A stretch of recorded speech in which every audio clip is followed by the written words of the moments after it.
I'm Al Brooks. Thank you for watching the Brooks Trading course. This is the second of 8 videos on breakouts. An important point that all traders should understand is that for breakouts to be successful, they need follow-through instead of a reversal on the next bar. Trends are always trying to reverse, but if they have good follow-through, chances are they will continue at least a little bit further. The final point I want to make is that breakouts can begin as small bars or a series of small bars. They do not have to begin with a big trend bar.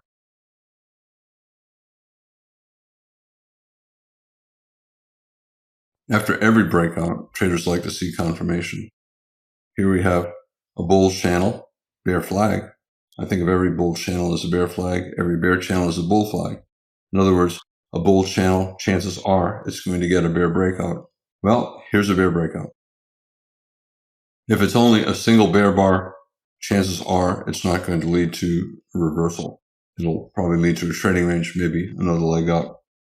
So the more consecutive bear bars, the bigger the bear bars, the more they close on their lows, the more likely this is going to lead to a swing down.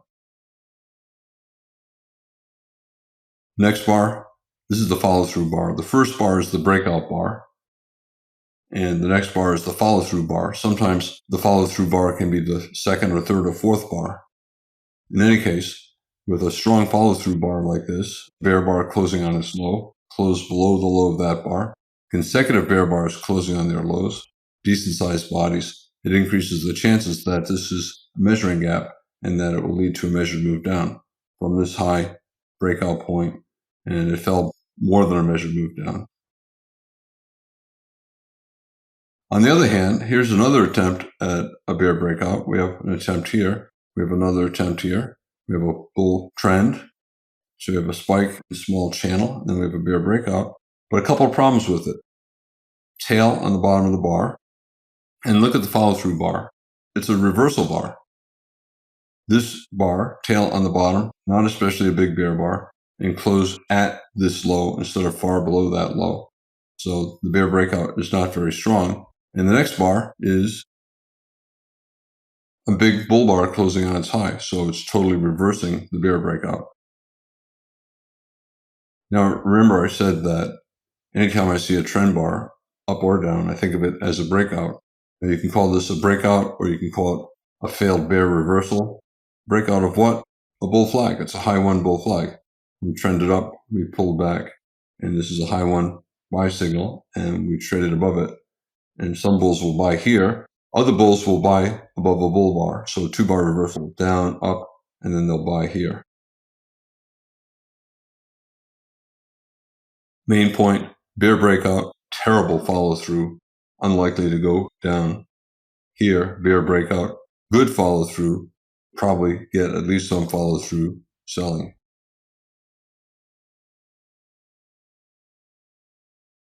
Yeah, some bears who sold this close, and not a high probability sell, but probably good risk reward. Maybe they put their stop above the bear bar, maybe above this, hoping for a huge move down. So big reward, not big risk. But whenever you have great risk reward, you have terrible probability. With this close at this low instead of below the low, and with no follow through bear bar yet, the probability of selling this close is low. Whenever you get these bear breakouts like this and like this, low probability to sell here, but once you get a strong follow through bar, it confirms the breakout and it increases the probability that prices will continue down. Here, we have a bear breakout and terrible follow-through bar. Instead, we got a good reversal up. A lot of bulls, when they see a bar like this, knowing that the bears need a strong follow-through bar, they bet against it. Most reversals fail. We have a bull trend. Most reversals fail. And most breakouts fail. We're trying to break below a bull trend line. Some bulls will buy that close, betting that the next bar will not be another bear bar.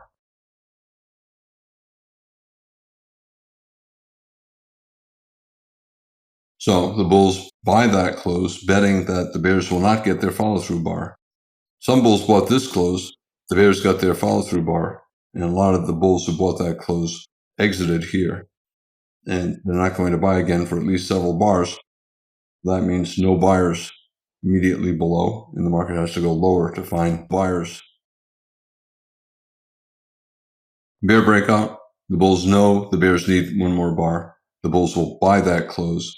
And if the bears get their second bar, as they did here, the bulls will take their loss. They'll sell out with a loss.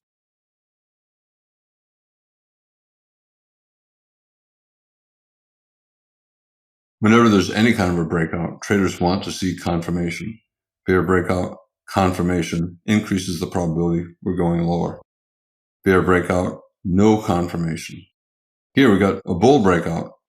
New high above this, new high above that. And look at the confirmation. Bad confirmation, no confirmation. It's an attempt at a reversal instead of a strong follow-through bar. Bull breakout, and then you get a bear bar. It's a failed bull breakout. Bear breakout, followed by a bull bar, is a failed bear breakout. Strong trends are always trying to reverse. Here we have 10 or 15 bars below the moving average. We have 5 consecutive bear bars here. And in these 9 bars here, we only have one bull bar. Bull's trying to reverse up again. Decent bull bar, closing above the high of this bar, and closing above the high of maybe 6 or 7 bars. But that's the breakout bar. The bulls need at least one more bull bar to convince traders that they have taken control. What do bears do? They sell that close. Also, anytime the market's in a bear trend below the moving average and there's a bull bar closing near the moving average, bears sell the close. They sell that close. They sell the close of any strong bull bar at the moving average, betting that 80% of trend reversal attempts will fail. So chances are this bull breakout will fail. And the next bar, instead of being another bull bar, a follow-through bar, it'll be a reversal. Whenever you look at a reversal and you think, gosh, I think the bulls need one more bar.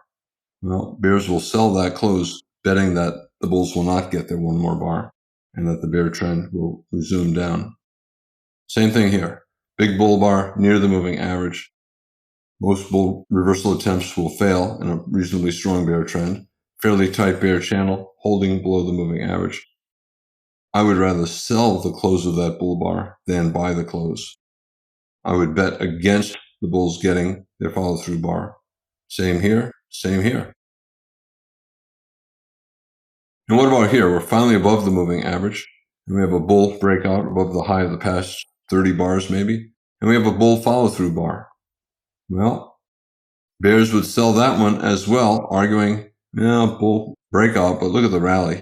Where are the consecutive big bull bars? Here we have consecutive bull bars, but they're not especially big. So this entire rally is probably a bull leg in a trading range. Bear trend lasting 50 or 60 bars. Gap bars. Gap between the low of this bar and the moving average. Gap bars here. Usually gap bars mean the market will have at least one more leg down. They're a sign of the bulls becoming stronger. The bulls are strong enough to put bars completely above the moving average. But when you're in a bear trend, the first time the bulls do anything, bears sell it. So first time you get a big bull bar, the bears sell. First time you touch the moving average, they sell. They were willing to sell below an average price for all of these bars. And now they finally get a chance to sell at the average price. They're going to sell. First time the market creates gap bars, bears will sell, betting that the reversal attempt will fail.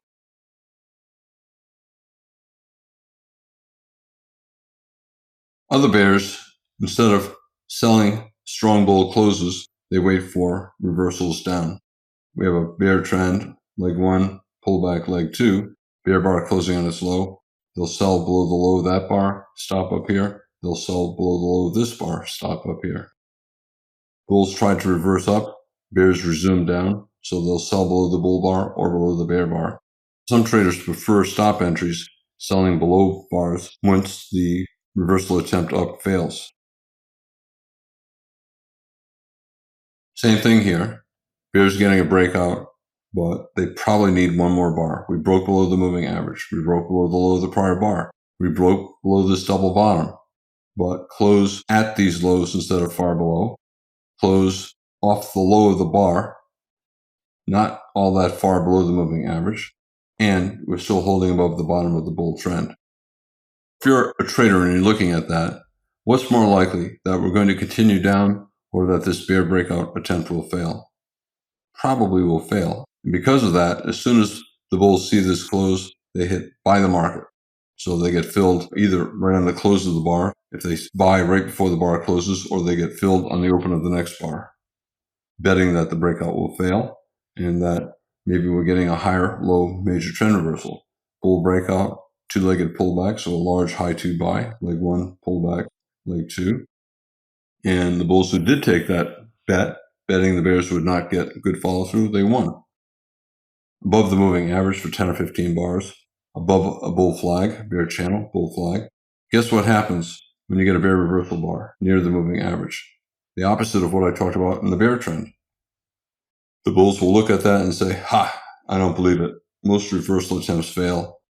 I'm going to buy any big bear bar closing near the moving average. So I'll buy that, and I'll buy that. I'll buy that. Because the bears need one more bar to convince traders that the bears have taken control. And because of that, bulls buy those bear bars, betting that instead of a second bear bar, the market will resume back up.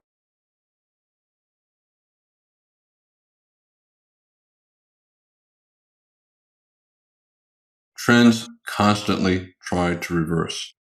But my 80% rule, 80% of reversal attempts fail and become flags, and then the trend resumes. Strong bull trend. Look at all the reversal attempts. Pretty decent bear bars all the way up. But a reversal attempt needs follow-through, and the bears are not getting their follow-through. And without that follow-through, nobody believes the reversal attempt will succeed. Typically, at a minimum, traders want to see a bear bar following the breakup. They want this bar at a minimum to be a bear bar. And here we could not even get that. Ideally, what the bears want is a second bear bar. They want a big bear bar. They want the bar closing on its low. And then they want a third, fourth, fifth bear bar. But here we got a bear breakout, terrible follow through. Bear breakout, terrible follow through on the next bar.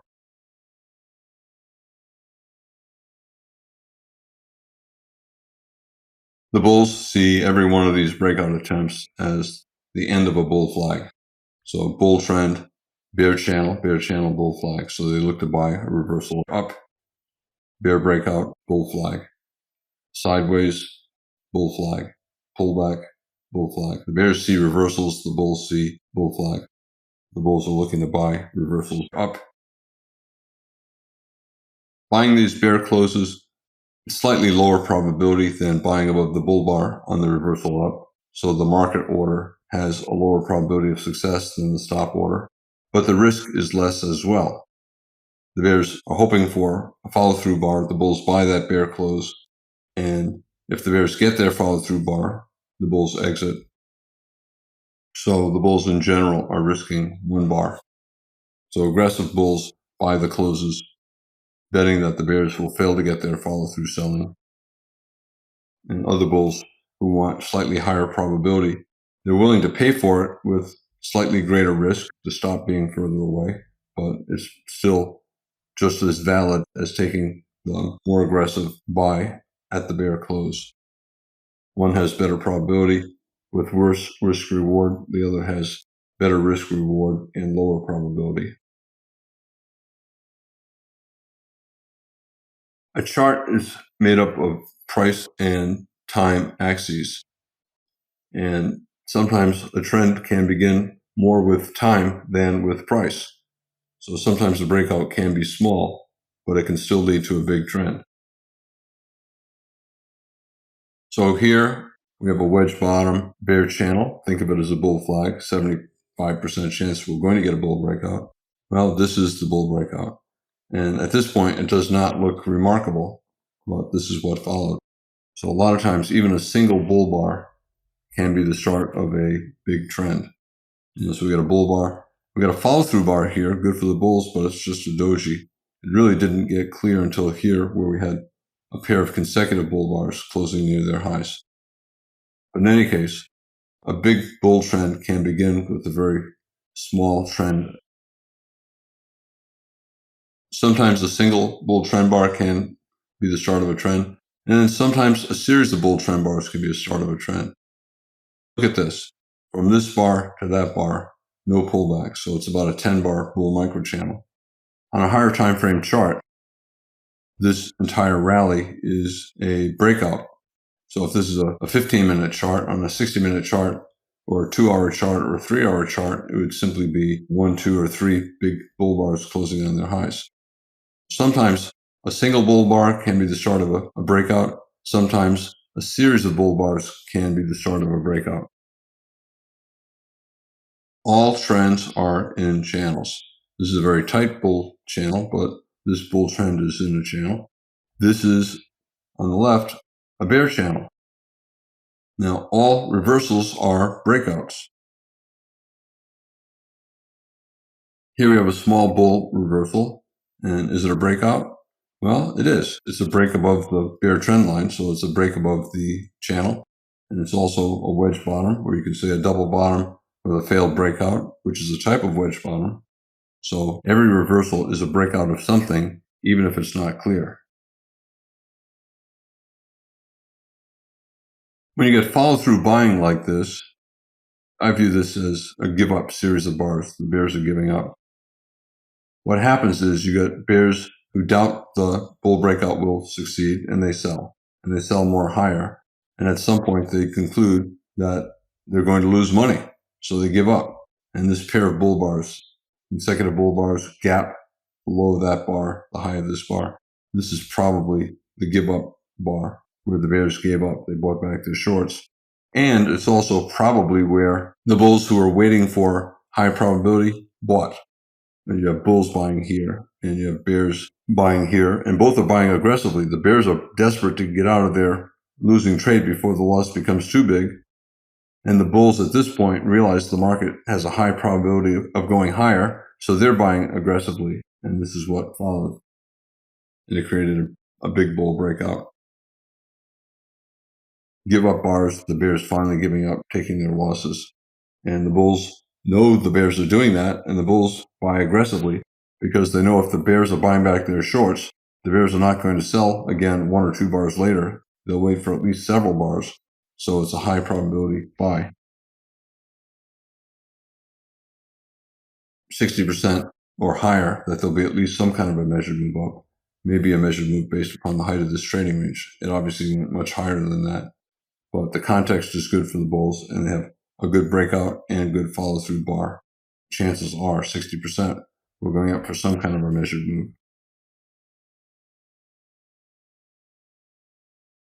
Stocks, here's Amazon, daily chart of Amazon, often have big gaps on the open.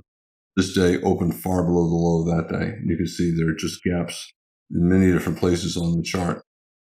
Every gap is a breakout, and it can succeed or fail. So here we have a big gap down, and it ultimately reversed up. Here we have a big gap down, ultimately reversed up. Here we have a small gap up, it reversed down. So any gap, like any other type of breakout, can succeed or fail, and traders look at the price action and try to determine what is more likely, a successful breakout and a new trend, or a failed breakout. On Forex charts, gaps are much less common, and they're, in general, not particularly important. Sometimes they are, but for the most part, they're not. So a big gap down below yesterday's low. Today's open's down here, and that's yesterday's low. Big gap down, and it failed. The stronger a breakout is, the more likely it's going to lead to a trend. Here we have a pair of small bull bars, not particularly strong. And then we have a bigger bull bar closing near its high. And we have gaps. This close above that high, this close above that high, and this close way above this high. So the trend is getting stronger. And the entire 3 bars is also a breakout. This is a breakout, this is a breakout, this is another stronger breakout, and the 3 bars Some computers look at the entire 3 bars as a breakout. And here's the follow-through bar. The minimum that the bulls want to see is the absence of a bear body. And they got it. They got a bull body. That increases the chances that we'll go higher, even if we pull back first.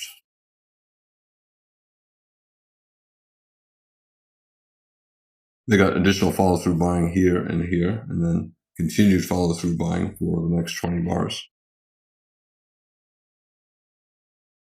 One big disadvantage of breakouts is the stop is usually far away. I said the probability of making money is high if you're buying a strong breakout like this for any reason. Buy closes, buy at the market. Probability of getting some kind of a measured move up is 60% or higher. So what's wrong with the trade? Well, the stop is far away. Anytime you have a high probability trade, you're going to have bad risk reward. Usually that means big risk. The stop is far away. Also, the market suddenly is moving quickly, and unless you traded a long time, it can be very difficult emotionally. You think, my gosh, I don't know what to do. I'm afraid this is moving so fast. Maybe it'll move just as fast back down. Traders get paralyzed by fear.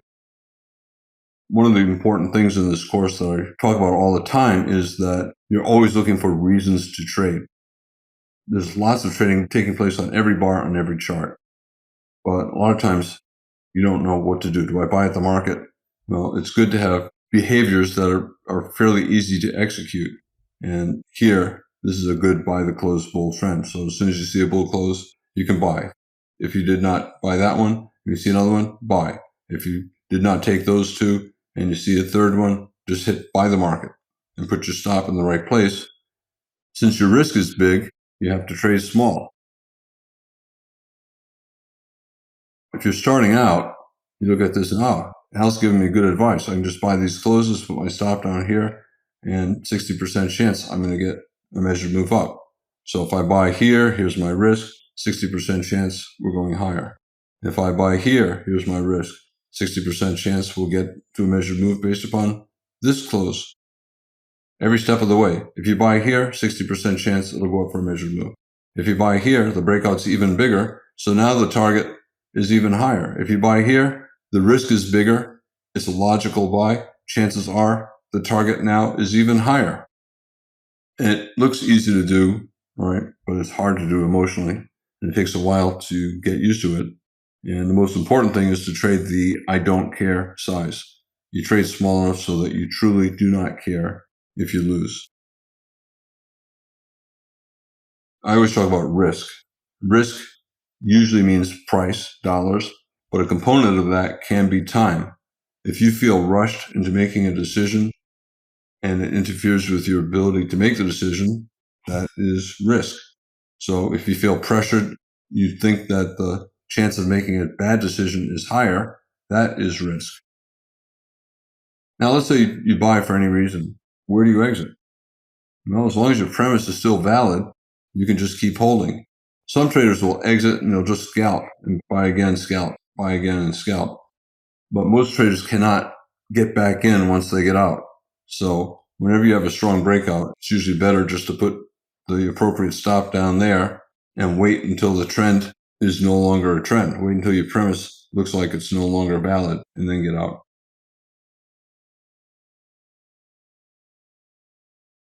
I said you can buy for any reason. You can buy at the market. You can buy a bull breakout. You can buy a follow-through bar. You can buy more follow-through. You can buy with a limit order at the low of this bar, betting the reversal attempt will fail. You can buy with stops above these bars. Does not matter.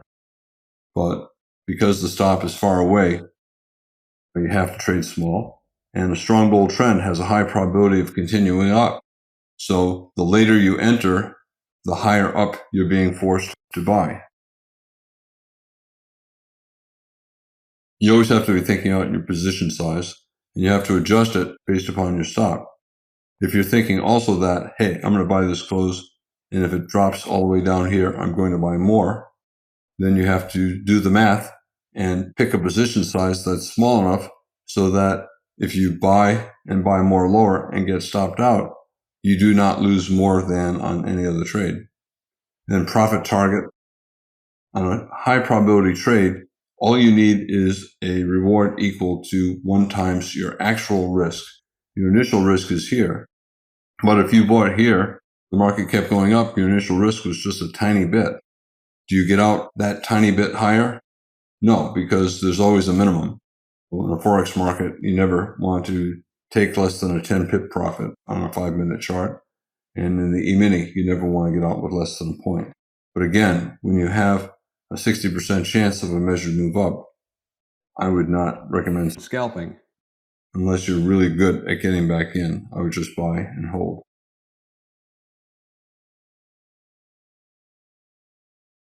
In this video, I talked about the importance of follow-through after a breakout. If the follow-through bar is in the same direction as the breakout bar, higher probability the trend will continue at least a little bit. Because trends are always trying to reverse, traders will bet that the reversals will fail. So if you have a bull trend and then a bear bar, bulls will buy that bear close. If you have a bear trend and a bull bar, traders will sell that close. Finally, breakouts can be small. They can be as small as a single small bear bar or bull bar. And they can also be large. They can also be made up of many small bars. They come in many different types. I'm Al Brooks. Thank you for watching the Brooks Trading course. This is the second of 8 videos on breakouts.